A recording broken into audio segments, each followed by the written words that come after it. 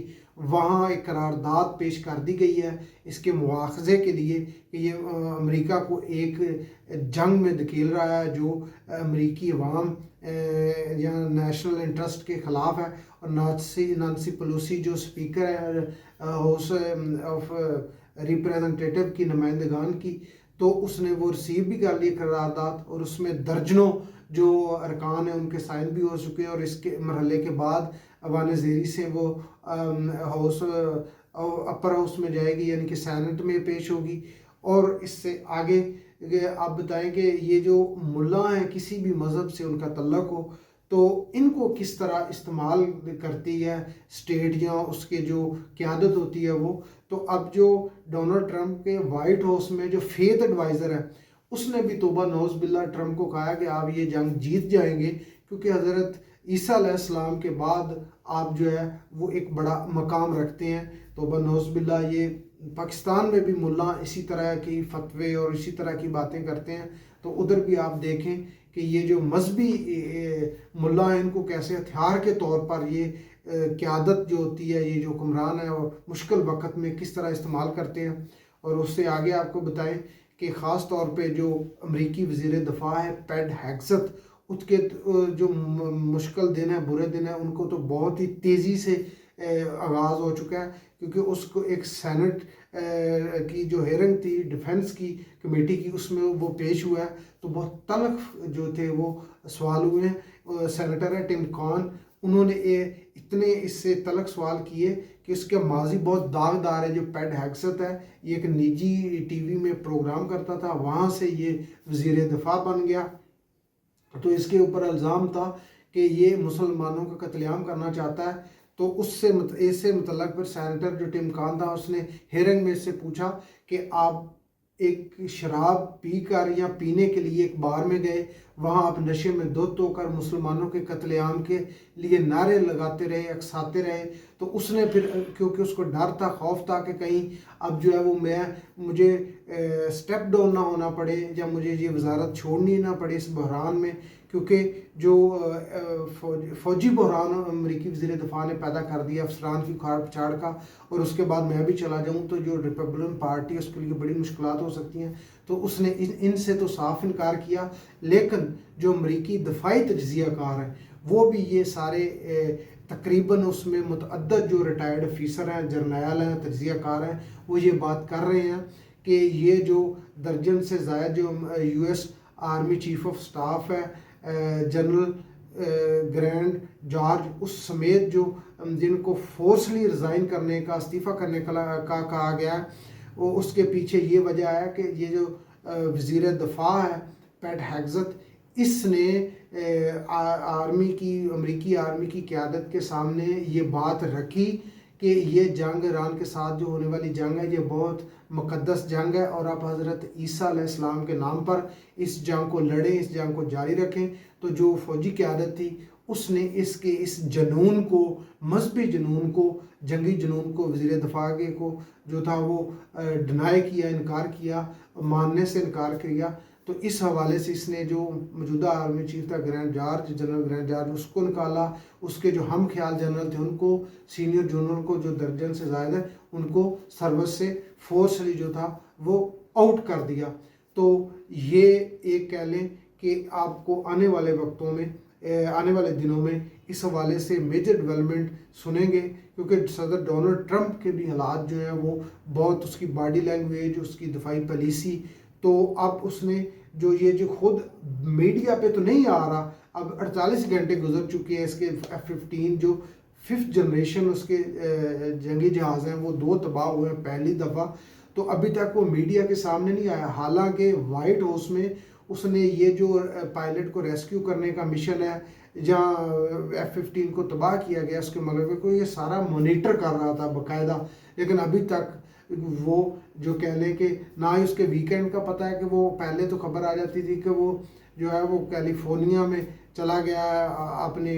رہائش پر ویکینڈ منانے کے لیے، لیکن اب اس کے ویکینڈ کا بھی نہیں پتہ، اور اب میڈیا کو بھی نہیں پتہ کہ اس نے کب میڈیا پہ آ کے اس سے متعلق جو ہے وہ کوئی میڈیا ٹاک کرنی ہے،